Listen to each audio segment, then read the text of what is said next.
Greed is a powerful thing. Let me tell you a little story about a set of makeup brushes. Once upon a time, there lived a woman who had an hereditary shopping addiction. Daily, she would peruse different websites in search of a good sale or a new trend. This particular day, she was on the BH Cosmetic website, saw a sale on makeup brushes, and immediately made the purchase for the 36-piece makeup brush set. She jumped for joy when the brushes arrived. She couldn't wait to get her hands on them. There were so many. Oh, the makeup looks she could create on herself and others. With brushes for your eyes, lips, and face, who could resist? Her eyes widened bigger and bigger with greed as she played with face brushes. Her need for new brushes were none. She did her makeup daily with old brushes and was quite successful. But sometimes, when greed gets the better of you, there's little you can do about it. The brushes enticed her as so many things do that have a sale sign attached to them. They were shiny, soft, and so pretty. There were so many brushes, which meant numerous makeup looks, which meant endless hours of fun and experimenting. But how did these brushes compare to her old brushes? How well were they made? This is where the lesson begins.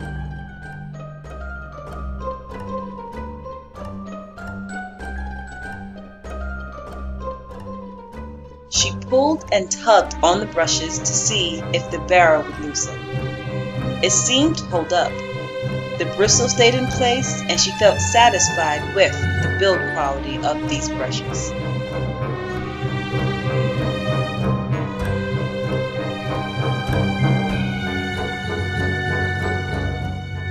Application is always the single most important part of makeup brushes. She was excited to test them out. But what she found out about the brushes enraged her. Her greed quickly turned to anger when she compared the brushes to her old brushes. They were flimsy. As soon as they touched her face, they felt like they collapsed. These brushes had no problem with picking up product, but did a terrible job of releasing it evenly on the face.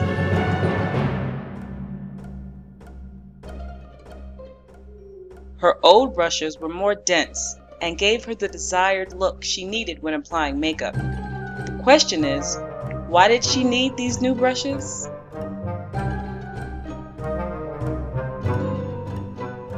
She was so frustrated and disappointed with the application that the style wasn't as important.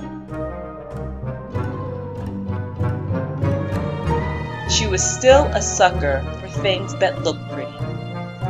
And she was happy that the new brushes resembled her old brushes in many ways. They had a modern chic look that would fit perfectly in her vanity. They had a fantastic charcoal gray color that really gave the set of brushes some flair. Fortunately, there were some brushes she liked.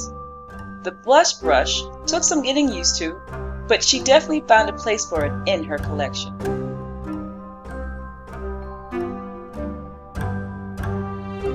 The small angled brush worked out well for her eyeliner application and was great for precision. The small fan brush was flimsy, but made itself useful by getting rid of fallout.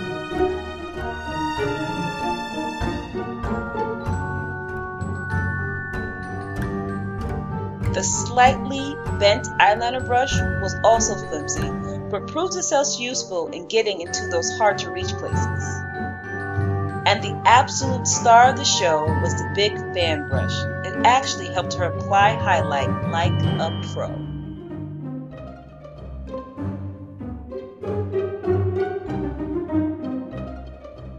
The real question is, why would someone with all these beautifully well-assorted makeup brushes feel like she needed to buy more simply because they were on sale? She took one look at the quality of the brushes and immediately regretted the purchase.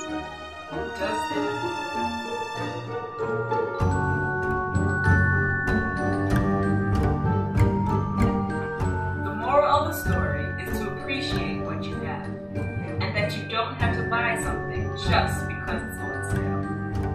If you liked my story and you enjoyed watching the